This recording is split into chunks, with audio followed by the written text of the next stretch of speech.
Cara menjadi PNS jalur beasiswa sekolah kedinasan. Assalamualaikum dan selamat datang di channel Mas Solah.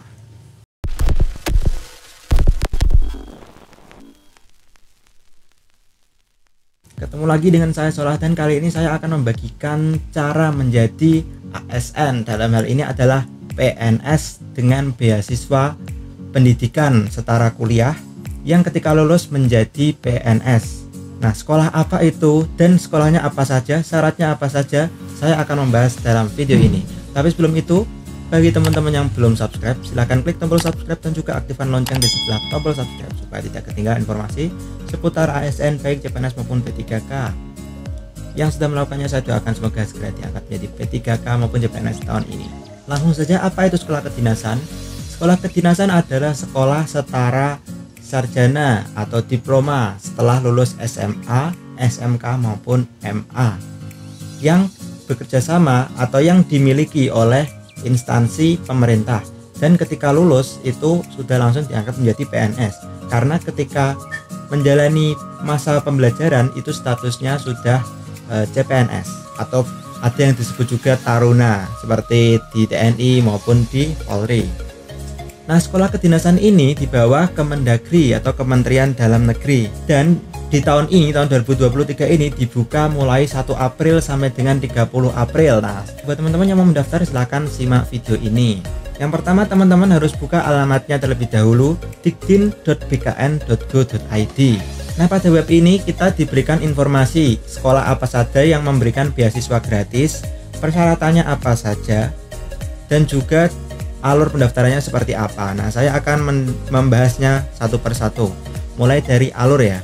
Nah, alur pendaftaran di tahun 2023 ini secara umum itu dimulai dari mengakses portal, yaitu alamatnya ini dikdin.bkn.go.id.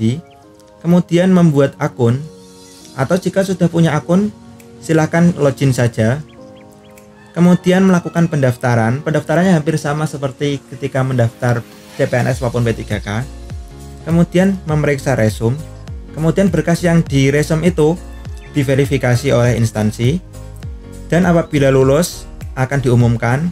Kalau lulus melakukan pembayaran. Nah, kenapa di sini ada pembayaran? Pembayaran di sini itu untuk pembayaran ujian atau pembayaran tes saja, bukan untuk pembayaran masa sekolah, karena sekolahnya full ditanggung oleh pemerintah karena statusnya adalah ikatan dinas atau sekolah kedinasan. Nah, setelah melakukan pembayaran, maka yang dilakukan adalah cetak kartu ujian, terus ujian seleksi, dan pengumuman hasil akhir, apakah lolos atau tidak. Di sini secara umum ditampilkan instansi apa saja yang membuka sekolah kedinasan. Salah satunya ada Kemenhub, alurnya pun agak berbeda, Kemenkumham, Kemendagri, Kemenq, BIN, BPS, BMKG, dan Badan Cyber dan Sandi Negara. Apa bedanya dari sekolah-sekolah ini? Nah, kalau Kemenhub itu biasanya formasinya itu langsung ditempatkan di, kalau tidak daerah, di kementerian. Bisa di Kemenhub atau di Dinas Perhubungan. Nah, tergantung penempatannya nanti. Kalau Kemenkumham, tentu saja di instansi di bawah Kemenkumham penempatannya. Bisa di kementerian maupun di daerah. Kalau Kementerian Dalam Negeri itu sekolahnya biasa disebut IPDN atau Institut Pemerintah Dalam Negeri. Dan kalau lulus dari sini itu biasanya ditempatkan di daerah-daerah maupun di kementerian itu sendiri juga bisa. Nah, biasanya lulusan dari IPDN itu bisa menjadi camat maupun kepala dinas, karena alumninya itu sangat banyak dan tersebar di seluruh Indonesia. Kemudian kalau Kementerian Keuangan itu sekolahnya yang sering kita dengar itu namanya STAN, dan ini yang paling populer. Penempatannya bisa di Ditjen Pajak, Bea Cukai, dan seluruh instansi yang berada di bawah naungan Kementerian Keuangan. Kemudian BIN itu sebagai intelijen. Nama sekolahnya adalah STIN. Lulus dari sini itu statusnya bisa menjadi intelijen negara atau bisa jadi tukang bakso yang bawa walkie-talkie ya. Kemudian BPS itu tentu saja lulusan dari sini ditempatkan di BPS yang tersebar di seluruh Indonesia. Dan BMKG, di BMKG nama sekolahnya STMKG. Badan Cyber Negara nama sekolahnya Poltek SSN. Nah, itu secara singkat sekolah apa saja yang membuka dan perbedaannya apa. Nah, masing-masing dari sekolah ini itu memiliki persyaratan yang berbeda. Ada yang memiliki syarat minimal tinggi badan, ada yang tidak. Ada juga yang memiliki syarat nilai sekian. Ada yang harus lulusan SMA selain paket C. Ada yang harus lulusan SMK jurusan tertentu. Nah, seperti itu tuh syaratnya masing-masing berbeda. Untuk persyaratan masing-masing itu bisa dilihat di menu informasi dan daftar instansi.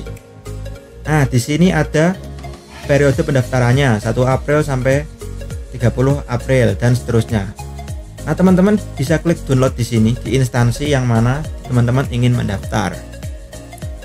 Nah, biasanya untuk sekolah kedinasan itu maksimal itu 3 tahun setelah lulus SMA. Ada tapi berbeda ya untuk macam-macam. Nanti persyaratannya bisa dilihat di sini. Ada yang baru lulus mendaftar, kalau misal gagal tahun ini ikut tahun depan, kalau masih gagal tahun depannya lagi. Nah, itu berbeda untuk tiap instansi di sini. Nanti tinggal di-download aja di mana yang teman-teman ingin mengabdi di negara itu sebagai apa, apakah intelijen, apakah ahli statistik atau ahli sains di negara. Nah, itu teman-teman yang menentukan.